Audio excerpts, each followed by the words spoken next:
네, 안녕하세요. 저는 키움증권의 박상준이라고 합니다. 저는 키움증권 리서치 센터에서 유통 그리고 음식료 두 개 업종을 담당하고 있고요.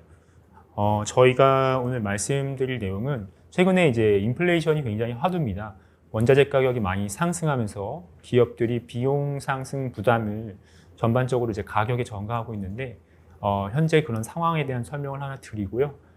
이 부분과 연계해서 소비재 기업들이 좀 어떤 대응 전략이 필요한지 그런 거를 좀 말씀을 드리는 순서로 진행을 하겠습니다. 자료는 첫 번째 국내 소비 동향에 대해서 정리를 한번 드리고요. 그다음에 원자재 가격 상승과 인플레이션, 마지막으로는 향후 유통시장 전망 그리고 소비재 기업 대응 전략에 대해서 말씀드리고 정리 말씀 올리는 순서로 진행하도록 하겠습니다. 오늘 저희 포럼 대주제의 어떤 키워드로 들어가 있는 리오프닝이 현재 오프라인 채널의 어떤 소비 회복을 이끌고 있습니다. 아시겠지만 2020년 2월에 코로나 사태 이후 국내 소비자들은 이제 가정에 많이 머무는 시간이 증가했습니다. 그러다 보니까 외부 활동에 굉장히 제약이 많았고 이로 인해서 온라인 채널의 소비가 급격히 증가하고 오프라인 채널 소비가 급격히 감소하는 것을 2020년 초부터 21년 초까지 경험을 했습니다. 하지만 그 이후에 저희가 보시다시피 코로나에 대한 공포가 점점 완화되고 백신 접종률이 상승하고 그리고 사회적 거리두기가 완화 내지 해제되면서 주요 오프라인 유통업체의 매출은 회복세입니다. 그래서 19년도, 20년도에는 오프라인 유통 채널이 온라인 채널에게 일방적으로 이제 시장 점유율을 빼앗기는 구간이었다면 최근에는 굉장히 조금 비슷한 성장 트렌드를 보이는 수준까지 캐치업을 한 상태입니다. 오른쪽 차트를 보시면 이커머스의 재화 시장, 그러니까 상품 거래액을 가지고 저희가 이제 시장 규모를 추정을 한 건데 지금 성장률 자체가 한 자릿수대로 내려왔습니다. 저희가 2000년대 들어와서 이커머스 시장이 매년 이제 두 자릿수 성장을 기록을 했는데 올해 지금 상반기에는 한 자릿수 성장률대로 떨어졌습니다. 그래서 그 정도로 지금 시장 성장세가 크게 둔화되고 있다 이렇게 말씀을 드릴 수 있겠습니다.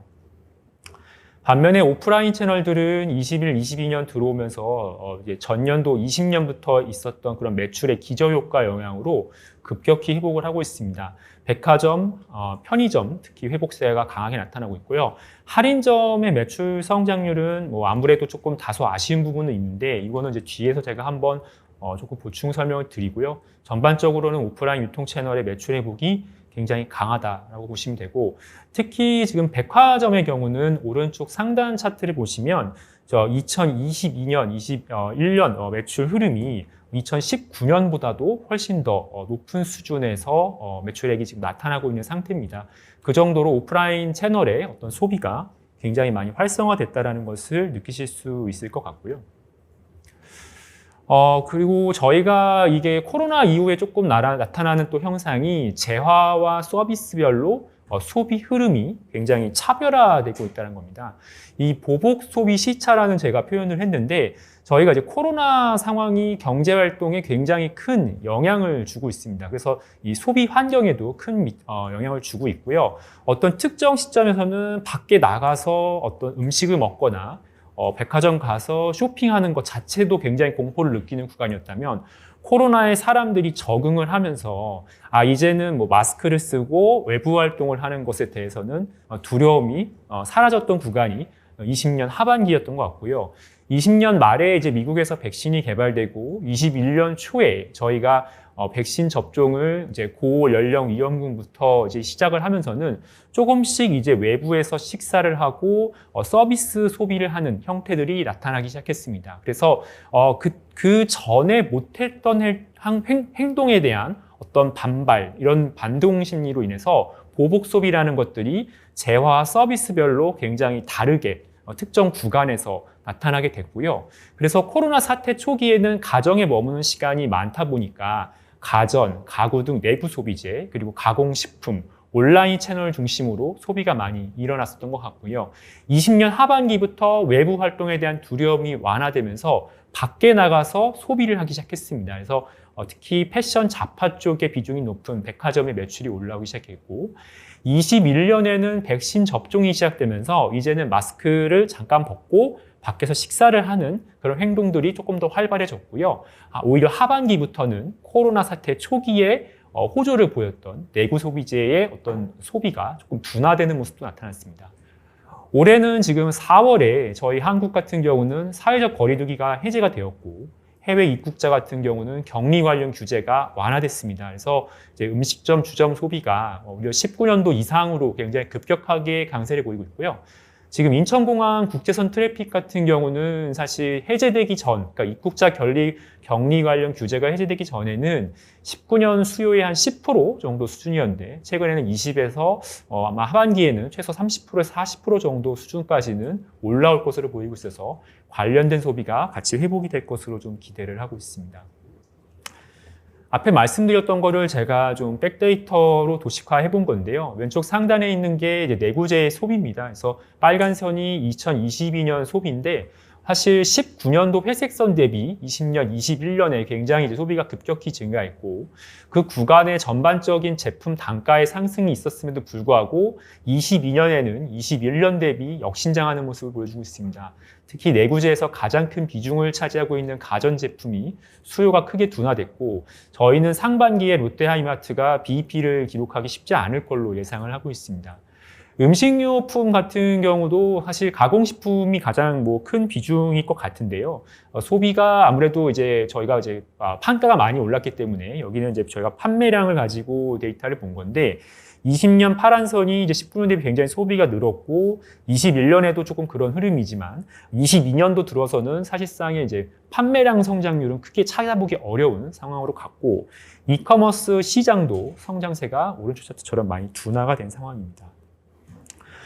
패션 잡화 쪽은 내구재보다는 조금 뒤늦게 소비가 발동이 걸렸다 이런 표현이 좀 맞을 것 같은데요. 20년 하반기부터 조금씩 수요가 나타나는 모습을 보였고 21년도부터 이제 19년과 유사한 소비로 돌아갔습니다. 하지만 20년, 21년에 저희가 이제 사실 옷이나 이런 신발 이런 것들을 아무래도 많이 구매를 못 하다 보니까 가정에 있는 어떤 이제 가지고 보유하고 계셨던 이런 상품들이 많이 좀 상대적으로 조금 올드하고 이런 부분이 있다 보니 최근 들어서는 오히려 22년 들어서 더 수요가 굉장히 강하게 나타난 상황이고요.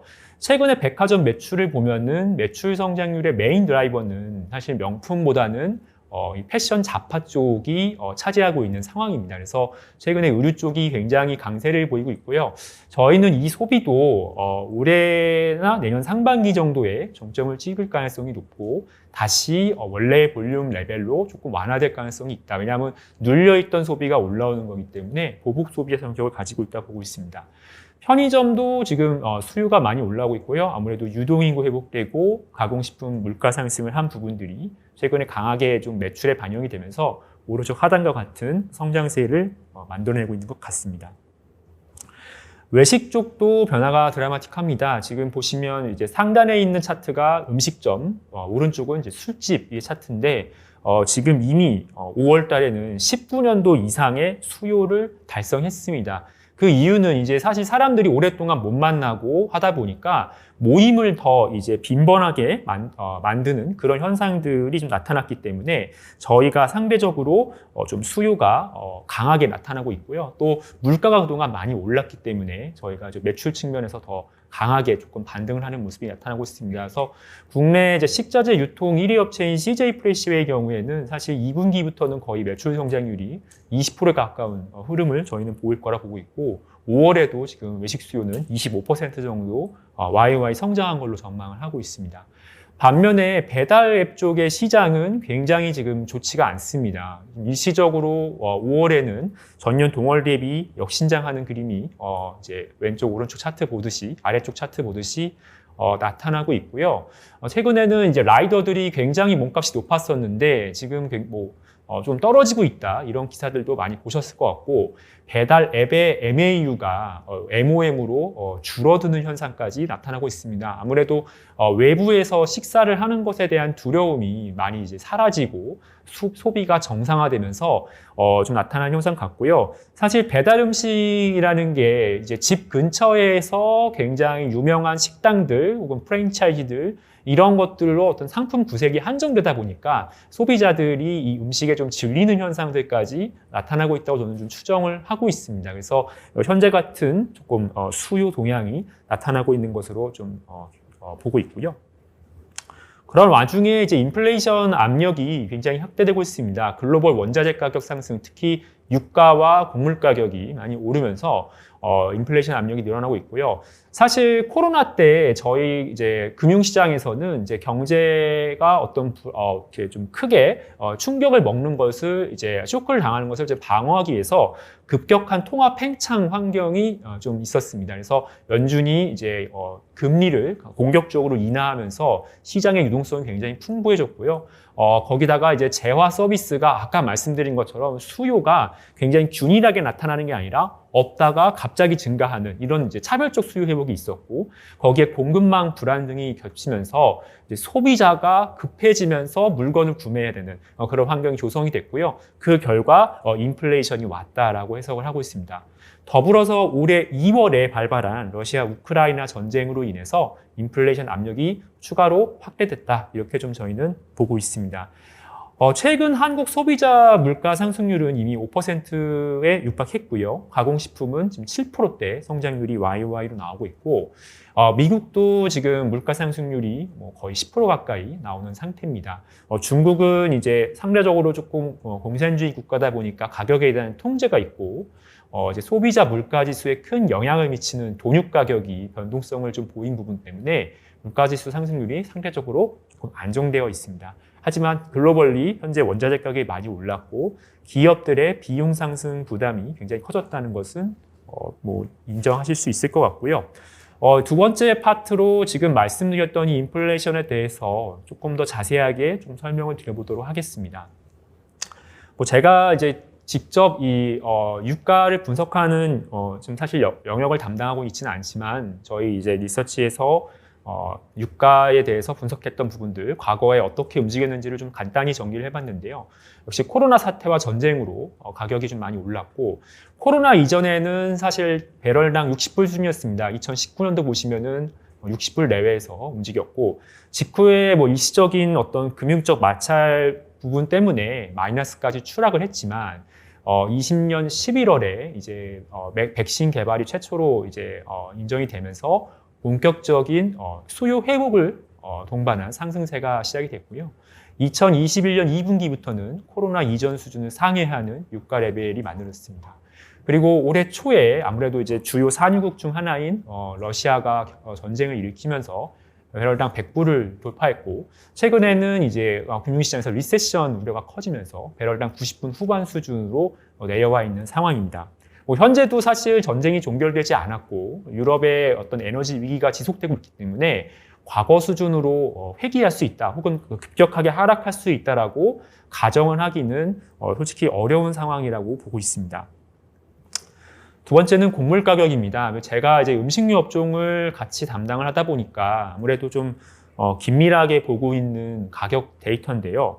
사실 21년 5월까지는 디맨드 풀 에그플레이션이었습니다. 그러니까 사실 중국이 이제 글로벌 돈육 소비의 50%를 차지하고 있고, 아프리카 돼지열병이 2018년도 19년에 중국 돼지 사육 투스에 급격한 영향을 주면서 사료 수요에 굉장히 타격이 있었습니다. 근데 이제 그 사료 수요가 이제 돼지 사육 투스 회복으로 굉장히 가파르게 좀 올라왔던 게 21년 상반기까지의 그림이고요.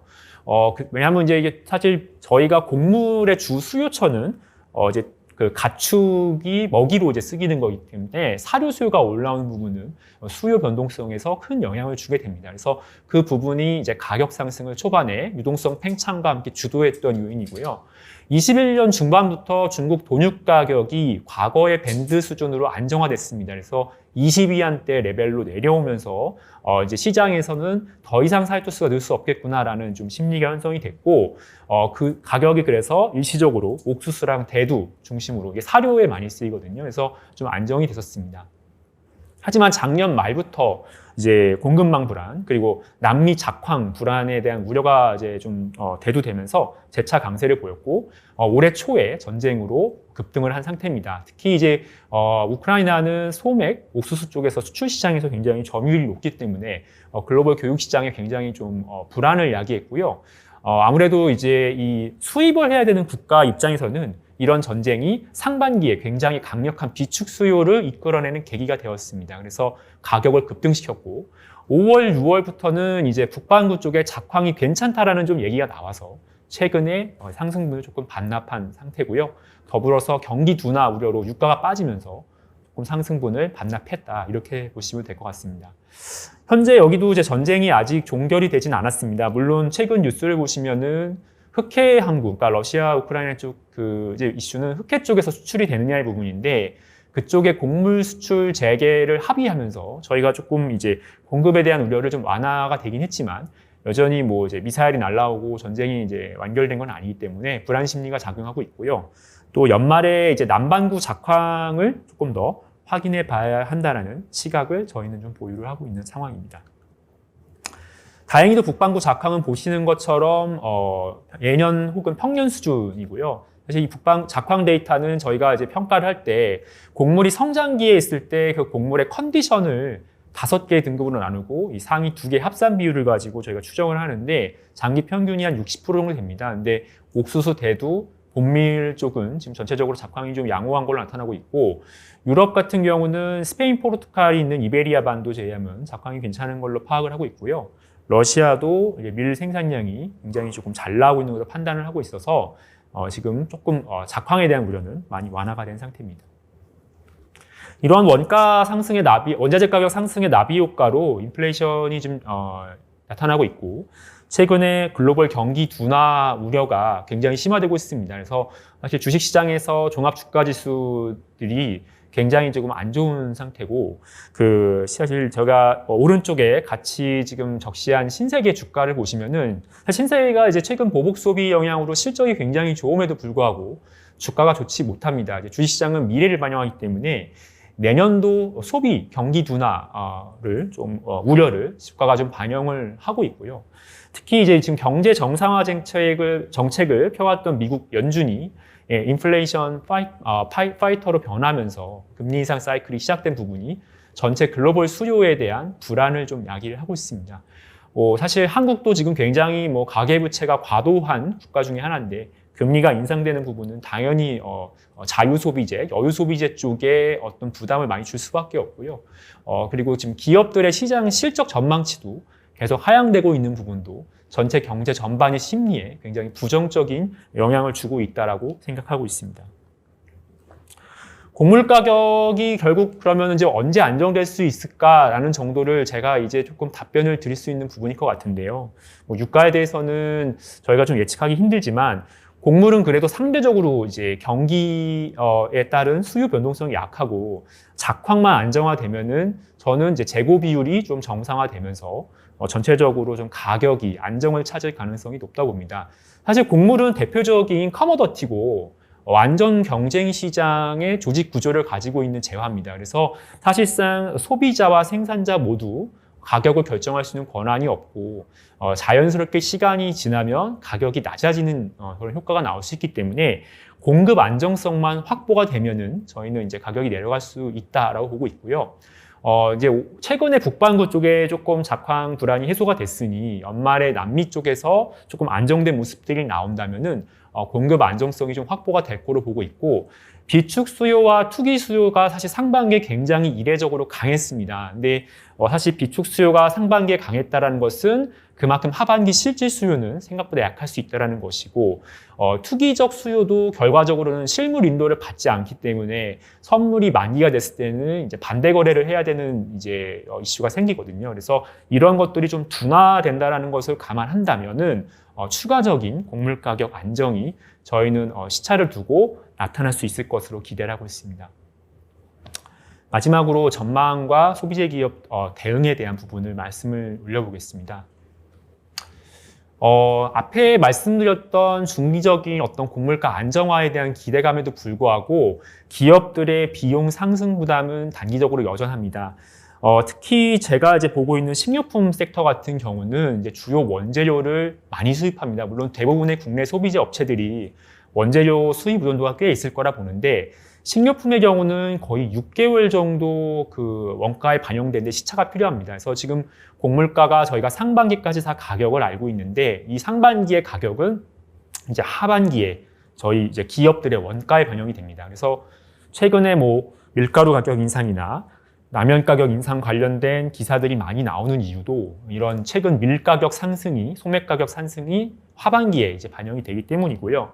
이러한 원재료 가격 상승 부담을 기업들은 판가 인상 외에는 전가할 수 있는 방법이 사실상 없습니다. 그래서 하반기에도 가격 인상 이슈는 계속 될 거라 보고 있고요. 저희가 그냥 뭐 지금 7월 19일 시세를 가지고 좀 기준을 잡고 가정을 잡은 건데, 해당 시세가 뭐 올해 4분기 혹은 내년까지 이어진다고 가정했을 때 지금 원재료 단가랑 환율을 감안하면은 한 2분기 정도부터 지금 가격이 YY로 좀 편하게 내려가는 구간이 나옵니다. 그래서 저희는 내년 4분기는 돼야 현재 시세에서는 원재료 투입 단가 하락이 좀 가능성이 있다라고 보고 있고, 그럼 기업들은 사실상 현재 상황에서는 가격을 적극적으로 올릴 수밖에 없기 때문에 이런 가격 인상이 내년 상반기까지 물가 상승 부담으로 이어질 거라고 보고 있습니다. 그래서 결국에는 소비가 시차를 두고 위축될 수밖에 없는 환경을 제공할 거라 생각을 하고 있고요. 사실 인플레이션이 심화되면서 연준이나 지금 한국중앙은행의 대응은 금리 인상입니다. 그래서 아무래도 가계의 구매력이 점점 약화될 수밖에 없고요. 이것 때문에 방금 말씀드렸던 것처럼 시차를 두고 저희가 소비가 전반적으로 둔화될 리스크가 커지고 있다고 봅니다. 물론 이제 카테고리별 수요 변화는 조금 차별적으로 나타날 수 있습니다. 뭐 리오프닝 전에 억눌렸던 뭐 외식, 각종 모임 관련 수요나 여행, 뭐 레저 서비스 관련된 뭐 수요 등은 뭐 이제 급격한 수요 회복 국면을 이제 겪을 수는 있는데, 저희가 전반적인 그 총계 측면에서는 소비 경기 둔화 리스크에 직면하고 있습니다. 과거에도 물가 상승률이 올라갔을 때는 전체 볼륨 측면에서의 소비는 약세를 보였고, 최근에도 사실은 조금 둔화되는 경향이 나타나고 있습니다. 그래서 시장은 지금 특히 주식시장에서는 내년 조금 더 올해보다 오히려 수요가 감소하는 거 아니냐, 이런 것들에 대한 걱정을 많이 하고 있고, 그게 앞서 말씀드렸던 그런 종합지가 주가지수의 약세로 좀 이어졌다고 생각을 하고 있고요. 세 번째, 디지털 전환에 대해서 좀 생각을 해볼 필요가 있을 것 같습니다. 지금 이제 리오프닝이 되면서 앞에 뭐 발표자분들도 같이 말씀해 주신 것처럼 오프라인 채널의 매출 회복이 굉장히 두드러집니다. 그리고 이커머스 쪽에 투자를 굉장히 크게 늘려왔던 회사들이 올해 들어서 투자 축소 움직임을 보이고 있습니다. 그래서 디지털 전환은 일시적으로 정체할 수밖에 없다고 생각을 하고 있고요. 이미 쿠팡은 굉장히 이제 기민하게 선제적으로 좀 대응을 했습니다. 작년 4분기 실적 발표 때 향후 판촉 및 인프라 투자를 전년 대비 축소하고 수익성 위주의 경영 전략을 가져가겠다 선언을 했고, 최근에 보시면 매출 성장률은 둔화되지만 매출 총이익률과 영업이익률은 전분기 혹은 전년 동기 대비 개선되는 흐름을 이제 보여주고 있습니다. 그래서 저희가 이커머스의 시장 침투율이 서플라이 사이드에서도 조금 이제 좀 떨어질 수밖에 없는 그런 배경을 제공을 하고 있고요. 그리고 이제 국내에서 또 이제 기존의 레거시 유통업체라고 할 수 있는 이마트와 GS 리테일이 사실 공격적으로 이제 이커머스를 늘려왔는데요. 이마트는 이제 쓱닷컴에 이베이 코리아 이제 인수를 하면서 좀 투자를 늘렸고, GS 리테일도 이제 요기요를 인수하면서 굉장히 이쪽에 공격적인 투자 확대를 작년에 이제 선언을 했었는데, 최근에 이제 시장 성장률이 굉장히 둔화되고 수익성이 굉장히 좋지가 않습니다. 그래서 보시다시피 왼쪽 하단 보시면은 이마트와 GS 리테일의 영업이익률이 하향세고, 주가도 21년 한 상반기 말 정도를 정점으로 계속해서 지금 하향 조정이 되고 있는 상태입니다. 물론 이제 이마트의 경우는 최근에 대형마트 월 2회 의무 휴업 폐지 가능성이 좀 제기가 되면서 단기적으로 좀 반등은 했지만, 사실 지난 몇 개 분기 동안의 실적은 이커머스에 대한 투자 확대 속에 수요 성장이 둔화되면서 좀 이제 수익성 관리에 좀 어려움을 겪었고요. 양사 모두 지금 하반기는 수익성 중심으로 경영 전략이 변화할 것으로 예상이 됩니다. 그래서 이커머스 쪽에 대한 어떤 투자나 판촉 활동을 줄이는 그런 모습들이 나타나고 있고요. 이 외에도 이제 뭐 새벽 배송 서비스를 최근에 중단하는 조금 작은 이커머스 업체들이 늘어나고 있습니다. 그래서 이런 것들을 봤을 때는 전반적인 투자 축소가 어떤 이커머스 시장에 좀 영향을 일시적으로 줄 수 있을 것으로 생각하고 있습니다. 다만 제가 일시적이라고 보고 있는 이유는 이 전체 소비에서 가장 큰 이제 비중을 차지하고 있는 이 식료품의 이 시장 침투율이 아직 낮은 편이기 때문입니다. 그 이제 아마존의 파운더이신 제프 베조스께서 이제 과거 자서전에서 이런 말씀을 하셨는데요.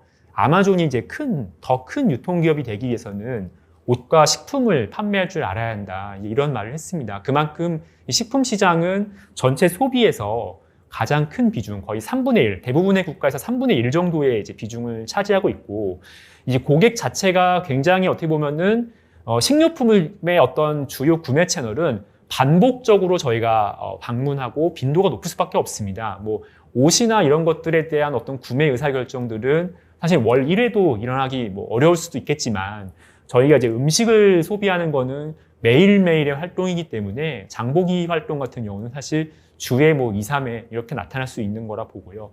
근데 특히 이 장보기 채널의 주력 소비층에서 저희는 MZ세대의 비중이 올라가고 있는 점을 감안해야 한다고 봅니다. 사실 저희가 대부분의 재화, 특히 뭐 저희가 좀 이커머스 페네트레이션이 올라가는 게 빨랐던 패션이나 화장품 이런 것들은 저희가 교복을 벗고 20대가 되면은 대부분 이제 메인 그 소비 지출로 올라오기 시작합니다. 하지만 이제 장을 보는 행동은 가정을 꾸리고 자녀를 이제 키우기 시작할 때 굉장히 확대되는 그런 소비 행태이기 때문에 지금 이제 MZ세대가 30대 후반 40대로 이제 막 넘어가고 있는 이 구간이 어떻게 보면은 좀 세대 전환 측면에서 폭발적인 어떤 소비층 백그라운드를 좀 제공할 수 있다고 보고 있고요. 그런 관점에서 보면은 지금 식품 시장의 이커머스 침투율이 한 25% 정도, 그리고 뭐 이제 1위 업체인 제일전화의 경우는 이제 이커머스 매출 비중이 20%가 좀 되지 않는 상황입니다. 이런 걸 감안한다면은 시장 침투율은 다시 좀 식품 중심으로 올라갈 거라고 저는 보고 있고요. 그런 관점에서 저희는 온라인 장보기 채널을 조금 이제 주목을 해야 한다고 보고 있습니다. 그래서 정리 말씀을 좀 드리면, 인플레이션이 좀 지속이 되면서 수요 둔화 압력은 이제 좀 강해질 거다. 그래서 저희가 어떻게 보면 조금 소비가 작년보다는 특히 내구재나 여유 소비재 중심으로 줄어들 수 있다는 것에 좀 대비를 해야 될 것 같고요. 다만 일부 재화 서비스, 리오프닝에 용이한 재화 서비스만 차별적으로 단기적인 강세가 나타날 걸로 보입니다. 그리고 리오프닝 정점이 통과되면은 저희는 다시 이커머스 시장 침투율이 상승하는 그 국면에 대비해야 한다고 생각합니다. 지금 한국의 이커머스 시장 침투율은 재화 기준으로 30% 후반 정도 수준으로 글로벌 탑 수준입니다. 하지만 여전히 저희는 조금 다른 재화의 시장 침투를 감안했을 때는 아직은 좀 피크라고 보기 어렵다 보고 있고요.